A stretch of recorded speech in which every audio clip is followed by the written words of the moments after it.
hello guys, welcome to Insight with Pape Masa. So if you've never boarded a plane like me, so gather around here and let me tell you something about what to expect when we do that sooner or later. But at least, even though I've never boarded a plane myself, I have done a little bit of research. I've questioned people who have done it, and I know for a fact it's true. Plus, I've also searched on different media, whatever, so I know it's true. So I'm just here to give you the reason as to why the food tastes really bad while you're on air. So you say that while the food that you eat in your favorite restaurant, like we're talking about your favorite recipe, when you get to air, it doesn't really taste that good. It tastes really bland. And so we want to know the reasons as to why that happens. So there's so many reasons that are given online, and I'm just going to focus on a few that I think are most important according to how I understood the concept.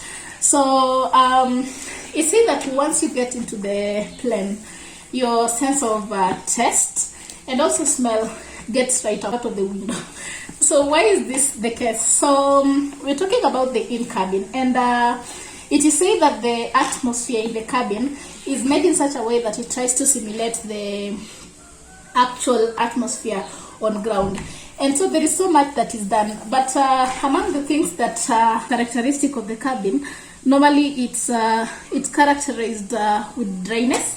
And with dryness, I mean like there's no humidity in the cabin area. And something else, as we go to levels of high altitude, almost 30 feet above the air pressure goes down. And all these things have detrimental effect on our taste buds and also our sense of smell.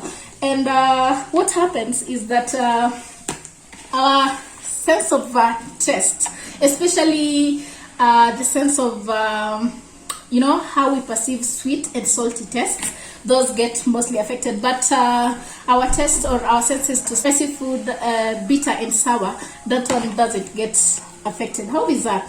But and that is why you're told that the airplanes somehow give a kick to that by adding extra salt and also making the food more spicy, meaning that the food in the airplane has more salt compared to the food that you get on other places that is on the ground by default. And something else about the smell, normally we depend on our nasal mucus to smell, but when people get on air, the receptors that are responsible for smell, they don't work properly, and therefore even the smell gets affected, and so the food tastes so bland. So it's all about the altitude, because we're high in the air.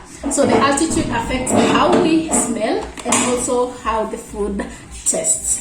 So now you know. So next time when, not even next time, okay, the first time is like as when you board a plane, don't expect that your favorite dish will taste as same. And sometimes people actually do blame the airplane by saying that they do serve bad food, but that is not really the case, because it's not their fault. It's all about the altitude, because like I've said, there's no humidity because the place is dry, and it's actually equivalent to, okay, you say that it's almost drier than even most deserts, so that is no humidity, and then there is also low air pressure, amongst other reasons. So you can check out other reasons, it's like simulated cabin, and just get to know some of these reasons why food tastes so bland on air. This is Insight with Pape Masa. Until next time, Akuj Kilara. It's bye for now.